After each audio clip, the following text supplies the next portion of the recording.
one of the main challenges of working in a trauma service and people becoming increasingly kind of trauma aware is make sure the pendulum doesn't swing too far the other way, because actually in the immediate aftermath of something shocking, all of those responses, even if you're an emergency responder who's been doing that job for 20 odd years, all it means is you're still a human being. The fact that you're not sleeping great and you're dreaming about it and you're feeling really rattled and a bit upset, that doesn't mean you're ill.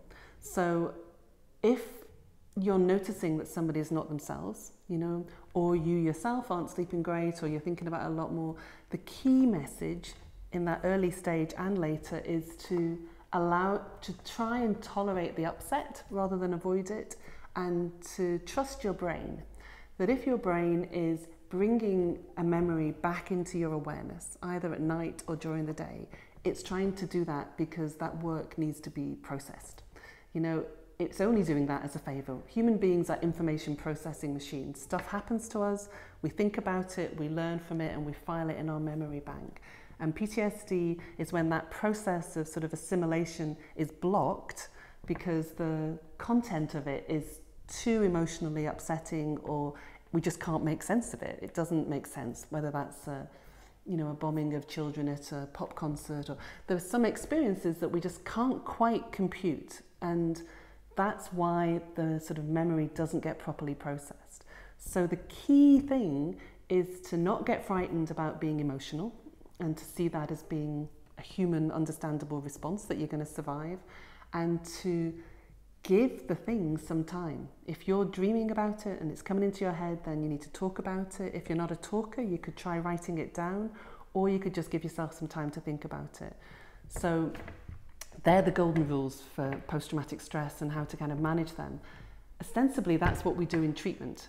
If you've not been able to do that on your own and things have got stuck and you're in that horrible feedback loop, then what treatment involves is helping you feel confident that you can survive thinking about it and the emotions that come with it, so that that memory gets sort of digested and processed and filed away. It's always going to be a horrible, horrible thing that's happened. It's never going to be something that you forget.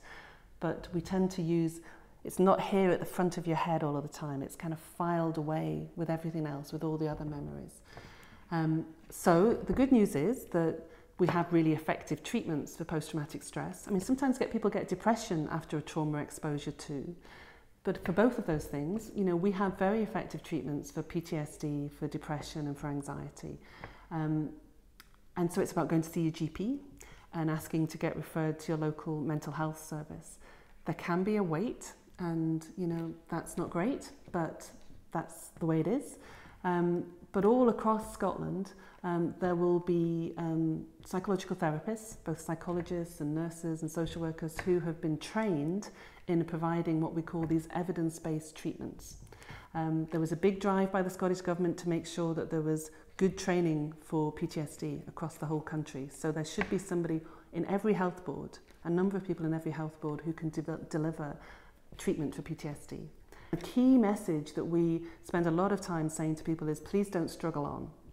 You know, this doesn't mean that you're weak, or that you're going off your head, or that your brain's letting you down, or, you know, we have really effective treatments for PTSD. And sometimes just understanding what's going on, you know, just recognizing that this isn't about you failing, or that it's not that there's something go wrong, it's just that you're human, that there's understandable reasons why your brain and your body are reacting like this, is enough for people to kind of to do less avoiding.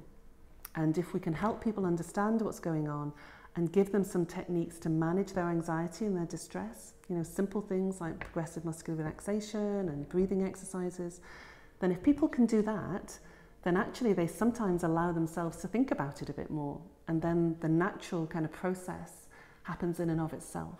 So there are things you can do even while you're waiting for treatment that are probably going to help the chance of that memory getting settled down.